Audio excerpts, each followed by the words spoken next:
I'm Nick Lulli here off of McCormick Road in Martinez, where the house behind me actually went up in flames a little while ago. Neighbors telling us they believe that the homeowners actually left their fireplace unattended when they went out. Fire investigators are also on scene right now to determine the true cause of the fire. This big tree behind me was actually supposed to be being lit right now, but due to inclement weather that's been moving through our area all day, that lighting ceremony has now been moved to Thursday. Sandy is sitting hundreds of miles offshore, but still behind me, the angry ocean is chipping away here at the beach. We're actually seeing the water push all the way up to the boardwalk. And, there's some folks here out on the beach sort of enjoying the atmosphere out here. It's a little windy, not too bad, and the rain has pretty much held off all day. Breaking news in South Augusta, where shots were actually fired at this home down the street behind me not too long ago. The victim actually came out of the front of the home and went across the street to a neighbor's house, and that's when the Richmond County Sheriff's Office was called to the scene. EMS services were also called to the scene, and that victim was taken to a local hospital in unknown condition. We're out here at Columbia County Cares, where the folks out here are unloading our peanut butter. We brought over 186 jars for them, all from you. Peanut butter is not a condiment, it's a meal. 1 week and 186 jars later, Columbia County Cares has some temporary relief from their peanut butter crisis. It's, of course, it's not gonna last long right now, but we've made the community aware, and that was the whole point. And that peanut butter goes fast. It's a universal food staple for families and elderly alike. But thanks to the community and our own staff here at Fox 54, we've made a dent in the shortage. We give it out every day if we can. And we've had so many days that we didn't have it to give out. And it's heartbreaking, it's heart-wrenching to us, and our clients are disappointed. Fox 54 is glad we could help. And I'm getting a little emotional over this, but you've been phenomenal. You and Fox have gone above and beyond, and we can't thank you enough. That's exactly what it is. It's disgusting. Bobby Burleson is fed up with the waiting, years of waiting, on Columbia County to fix a stopped-up creek behind his property. When they said that there wasn't a whole lot they could do because they couldn't get in there on the creek, they couldn't do nothing with the dams. Bobby says beavers dammed up the creek, causing it to turn into a cesspool that often floods right up to his property.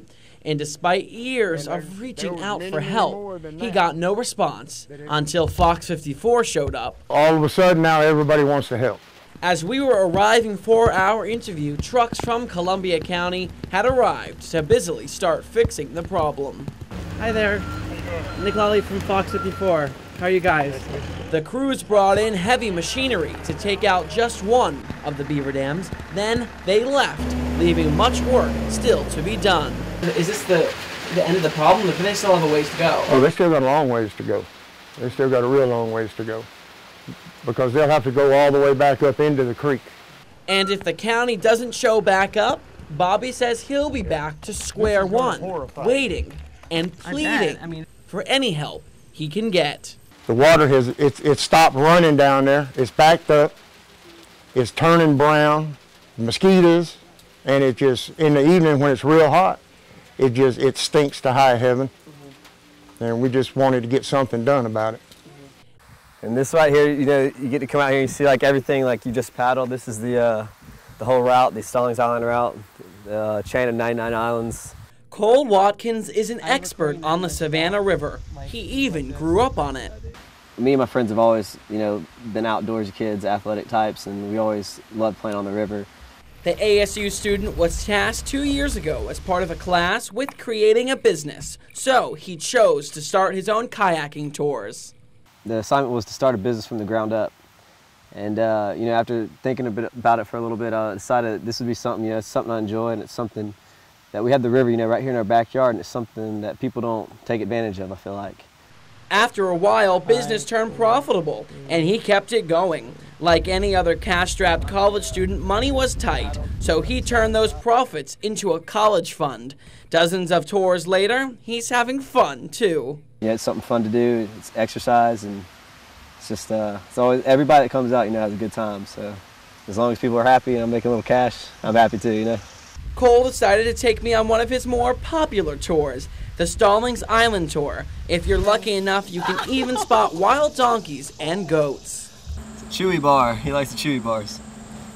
Yeah, this is Stallings, and not allowed on the island. There are wild goats and wild donkeys. It's a national landmark, but the donkeys are real friendly.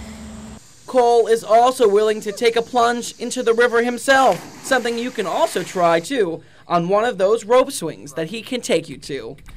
Nick Lulli, WFXG.com.